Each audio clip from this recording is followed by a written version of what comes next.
So now we've basically got our keyword groups. So like our first group is subliminal affirmations, and the next one is subliminal audios. And let's do that one first and see if there's enough traffic there. So I'm just going to take all the keywords there. I'm going to copy them.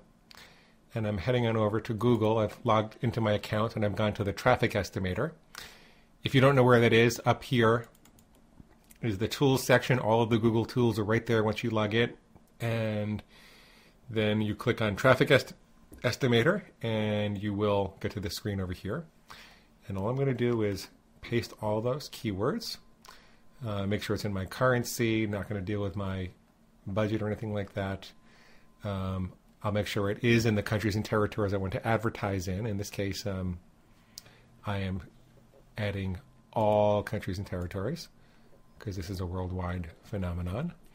And if I was really being careful, I might eliminate, China and India and things like that. But for this kind of illustration, let me just do that. Click continue, waiting for it to come back. And we should be done any moment here. And we are. Okay. It gives me the average cost per click. And it's estimating 6 or 7 clicks a day. Now here's my rule of thumb. I want to make at least one sale per month for an ad group to be worth pursuing.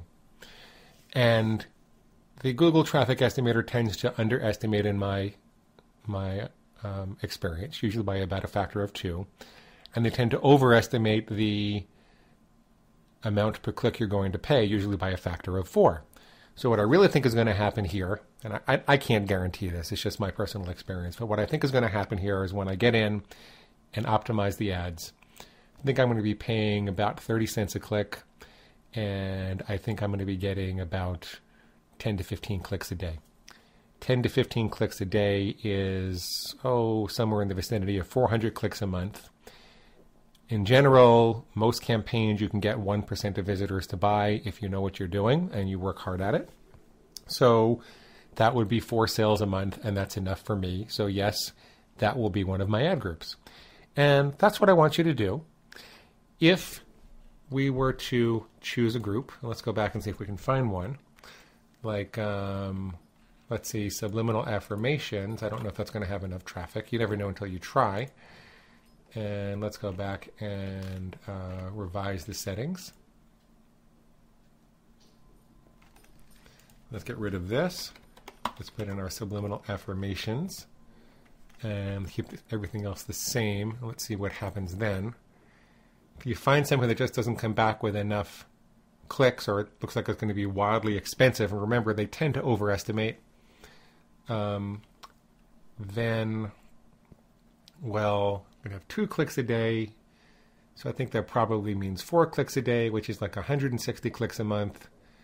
And if I'm making 1% sales, that'll be 1 sale a month from that ad group. I think that's worth it.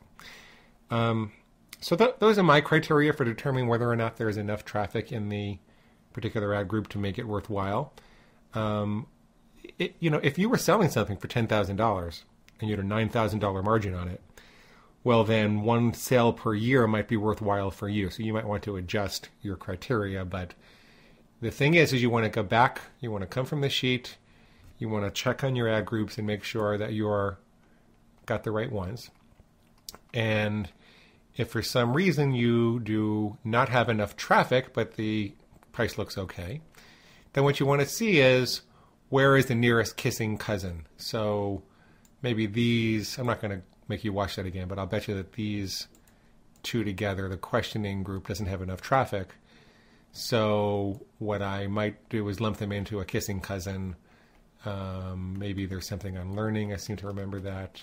Making learning, yeah. I might lump them in there and see if I add them all together, whether that worked. You have to make your best guess at that point. So that's how you determine whether these are okay to use as ad groups. And at this point, well, let me go back to the PowerPoint presentation because I can make my points more specifically there.